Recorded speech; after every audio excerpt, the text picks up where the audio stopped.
Goeiemorgen, dit is donderdagoggend die 17 November 2022 en ek groet julle allemaal hartlik hier vanaf die walle van die Groot Rivier. Daar is in die laaste tyd redelik baie gekrapperei in my eie geskiedenis en terug en meestal oor die verkeerde redes. En nou wil ek net graag weer eens beklemtoon dat ek raai aan mense om hierdie boek van my te koop en te lees en dan die tweede ene, so jy kan sien, hierdie is die jong gesig en hierdie ene is die ou gesig, so hierdie ene is eerste, hierdie ene is tweede. Nou hierdie twee boeke vertel my verhaal, want daar is 'n groepie, 'n WhatsApp groepie waarop mense nou weer eens begin het en daar is 'n baie misleidende vraag gevra en die vraag was eenvoudig so gestel: hoekom is Wynand de Tooy vrygelaat voor Johan Papenfoes? In die eerste plek moet ons onthou, daar was altesaame 11 persone in Angola, gevangenisse, krygsgevangenisse in die oorlogstyd.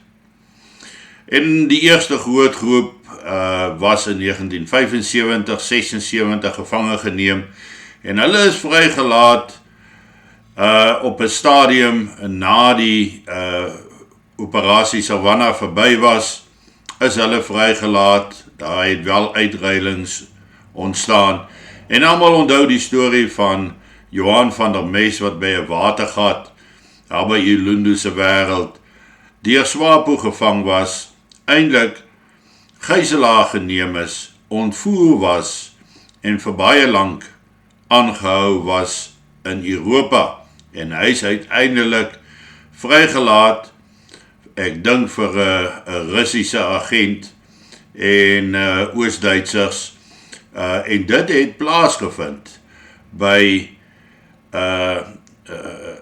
Hek Charlie, dink ek, in Duitsland toe die muur nog gestaan het en Checkpoint Charlie, ek dink ek noem hulle dit, en dis waar die uitreiling van Johan van der Mes uiteindelik plaasgevind het. Nou ek was, nadat hy vrygelaat is ek gevange geneem. En nadat ek vrygelaat is, ongeveer 'n jaar na my vrylating, is Johan Papenfoes vrygelaat. Want die ene Amanda maak op die groep eintlik die stelling dat ek is vroeër vrygelaat as Johan Papenfoes, want daar was nou onregverdige behandeling en wat se magte en kragte nou van my kant af misbruik was om dan my vrylating te bewerkstellig. Ek dink mense moet net eers hulle self vergewis van die geskiedenis voordat hulle self op sosiale media uitlaat oor 'n insident waarvan baie min mense weet. Inteendeel, is ek die enigste een wat die storie ken, want ek was die enigste een wat in die sel gesit het. Ek was vir 837 dae in eensame opsluiting, bedoelende ek het met geen ander gevangenes in kontak gekom nie Angolese gevangenisse nie ander krygsgevangenisse nie, want daar was nie in die tydperk wat ek aangehou was nie. Maar dan word daar nou sekere vrae gevra en dit is eintlik om my karakter in 'n sekere sin aan te val. Maar dit word nou nog verder gevat. Hy ene Mike trek toe nou my pa ook in die argument en my pa wat al reeds oorlede is en vaar toe nou uit oor my pa se koneksies en wat hy in sy lewe gedoen het. Nou, ek dink dis baie laag en gemeen wanneer dit by persoonlike aanvalle kom en ja, kritiseer is reg. Lewer kritiek oor die feit dat ek staan vir dit waarvoor ek staan. Lewer kritiek oor die feit dat ek die Nasionale noodplan inisiatief ondersteun en omdat ek in beheer is van die verdedigingsbeen, lewer kritiek daaroor. Dis geregverdig in baie opsigte as ek dit dan verkeerd sou bedryf of verkeerd hanteer of my posisie dan op die een of ander manier sou misbruik. Maar dit help nie om familie in te sleep en familie sleg te maak en af te kraak nie, veral nie as daardie familielid nie meer met ons is nie. Nou, verskille sal altyd wees. Ons sal altyd verskil oor hoe ons goed moet doen en oor hoe ons goed nie moet doen nie.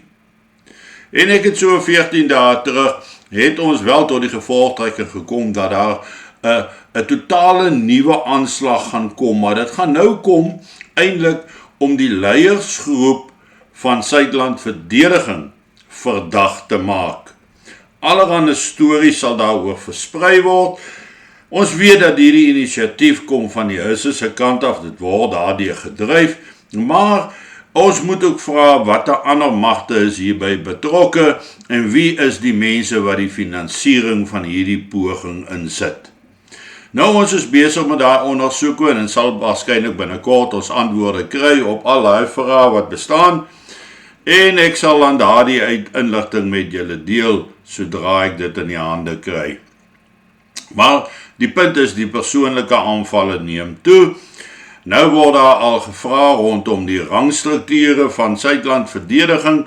Dis asof hulle enige engel wil probeer op hierdie stadium om my as die leier van Suidland verdediging te diskrediteer by die algemene publiek, by julle wat elke dag luister en by mense wat potensieel die kans staan om gered te word in anargie en geweld deur by ons aan te sluit, om 'n bydrae te kan maak. Gister het ek julle reeds vertel van 'n paar goed wat gebeur het en in die proses is besig om te gebeur. Dit is so dat ons groepering en ons getalle waarskynlik inherent 'n paar mense laat wakker slaap en dat dit die hoofrede is dan nou vir hierdie aksie agter dit alles. Dis net jammer dat hierdie goed gewoonlik gedryf word deur ons eie mense wat geld sien, wat 'n geleentheid sien om meer te maak en om wins uit 'n situasie, gegewe situasie te maak en die egtheid en die bedoeling waarmee dit ondersoek word is baie kere, of waarmee dit gedoen word, is baie kere irrelevant tot die persoon se eie persoonlike siening en opinie. So ons is bewus daarvan dat daar nou weer aanslag grootliks gaan kom. Baie mense is bewus daarvan dat ek aan die begin van Desember 'n paar plekke in die suide van die land gaan toespreek. Dis maar 'n geleentheid om mense moed in te praat. Dis nie werwingsgeleenthede nie. Dis meer inligtingssessies aan my eie mense, lede van Suidland siviel ook, om hulle net weer daarom op hoogte te bring van die jongste verwikkelinge en vir hulle die nodige moed en ywer te gee om voort te gaan en aan te hou. Want wat baie moeilik is van die situasie waarin ons is die feit dat daar nie tydskale aangekoppel is nie. Dit is baie moeilik om te kan voorspel of aan te dui wanneer verwag 'n mens dat daar 'n ineenstorting gaan wees in Suid-Afrika, op watter stadium gaan dit gebeur en watter stadium dan geweld te wagte kan wees. Nou is moeilik om hierdie goed te voorspel, so die dinge kan soms jare kom en dit loop lank, so ons moet nodiglik ook mense bemoedig en in die proses bemagtig, om na hulle self om te sien, om deel te raak van 'n groter vermoë om na die res van ons bevolking om te sien. Nou, ek het gisteroggend ook gesê, vertel julle die storie van wat Churchill op 'n stadium gesê het, dat as jy in die straat afstap en die honde blaf vir jou en jy stop by elke hond en probeer om met 'n klip gooi, dan gaan jy nooit by jou bestemming aankom nie. Die beste is om die blaffende stemme te ignoreer en kom by jou bestemming uit. Nou dis tot 'n sekere mate baie waar, Maar dis net so belangrik dat die mense daar buite, julle die luisteraar, dat julle kennis dra van die aanslae wat bestaan, dat julle kennis dra van die poging wat teen ons gedryf word, en dan ook veral teen my in persoon gedryf word, en hopelik word my familie uit hierdie aangeleentheid uitgelaat. Want my familie het hiermee niks te doen nie, dit was my keuse om hier betrokke te wees, dit was my keuse om die verdedigingsbeen te begin, en om hom te dryf tot waar ons vandag staan. En daar is niks wat ons doen, beplan om te doen, beoog om te doen, waaroor ek enigszins skaam is, of my kop in skaamte laat hang nie. Almal van ons het goed in ons verledes gedoen, wat nie noodwendig aangenaam is nie, wat nie noodwendig goed uitgewerk het nie, wat baie kere maar 'n klap in jou eie gesig was, maar in die proses leer ons. Maar voordat 'n mens moet kritiek lewer, moet jy jouself eers vereenselwig met die onderwerp waaroor jy wil praat. Kennis is mag. By die militêre akademie, waar ek die graad B.Mil gestudeer het, was die lese Descendo Armemus, bewapen jouself met kennis. En wanneer 'n mens jouself met kennis bewapen het, daarmee toegerus het, is jy soveel beter in staat om 'n objektiewe opinie te vorm van situasies en 'n objektiewe mening te gee van wat jy in 'n situasie lees.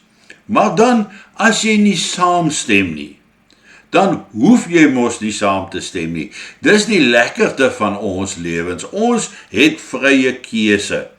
Ons mag besluit waarvan ons hou en waarvan ons nie hou nie. Ek is nie baie lief vir soetgoed nie. So ek eet gewoonlik nie pudding nie. Maar die kinders is mal daaroor. En ek raas nie met hulle omdat hulle van die pudding hou nie. Nee, moet net nie vir my inskep nie. Want ek is nie 'n soetant mens nie.